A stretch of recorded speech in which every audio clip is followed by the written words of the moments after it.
विश्व प्रसिद्ध कोणार्क चंद्रभागा पाखरे थिबा ओटीडीसी उडेन रेस्टोरेंट खत खाईगलाणी। एबे असामाजिकंक चराभूई पालटिछि एही स्थान। पूर्व सरकार समय पर्यटक मानंकु आकृष्ट करने पर्यटन विभाग पक्षरु संपूर्ण काठरे निर्माण करा जायथिला उडेन रेस्टोरेंट। एठारे मिलुथिला ओडिशार पारंपरिक ओडिया खाद्य, जहाकु पसंद करुथिले देश विदेशर पर्यटक। किंतु आज ताहा अवहेलित अवस्थारे। गत फनी बात्यारे ध्वंस विध्वस्त होइथिबा उडेन रेस्टोरेंट उपरे नूतन सरकार को दृष्टि पड़ुनाही। सामना को आसिला बीजेपी सरकार को ओडिया अस्मिता प्रीति। मिछ अस्मितार डिडिंब पिटुथिबा सरकार रे पर्यटक असंतोष। जराजीर्ण अवस्थारे पड़ी रहिछि ओटीडीसी उडेन रेस्टोरेंट। ओडिया खाद्य खाइबारु वंचित हेउछंती देश विदेशर पर्यटक, जहाकु नै साधारण रे असंतोष प्रकाश पाइछि। ताकु कोनोसी जगहटा को टूरिज्म रो किछि डेवलप करूनी कि ताकु केमिति ताकु पुनी मॉडिफिकेशन करा जिवो, पुनी पुनरुद्धार करा जिवो, ता ऊपर चिंता न करी सेटा को गोटे मझिरे कागो प्राइवेटेशन कर देबे लिखि बसिले।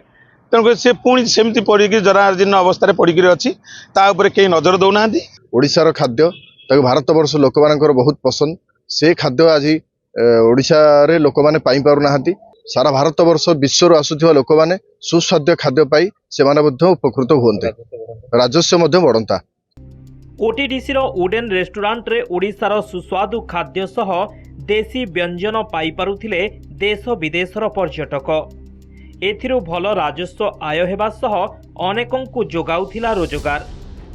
बात्यारे एहा उजुड़ी जिबा परे एहार पुनः उद्धार होई पारि नाही।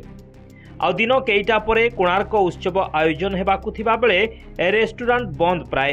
एही लाभजनक संस्था को 5 वर्षरु ऊर्ध्व समय धरी मरामती करा न जिबा पछरे विभागर किछि ऑफिसर को दायी करिसंती स्थानीय लोके।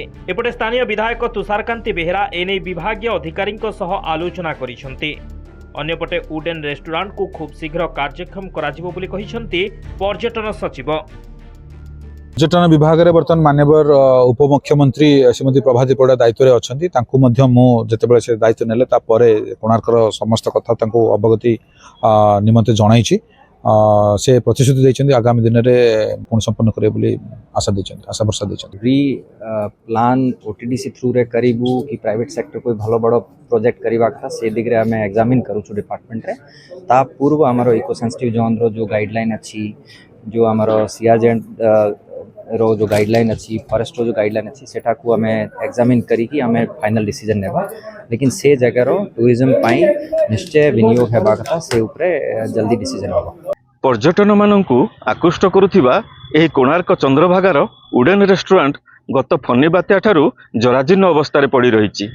तेबे केबे पडुची पर्यटन विभागर दृष्टि ताकू नै अपेक्षा। कोणार्करु मानस खंडाल, नंदीघोष टीवी।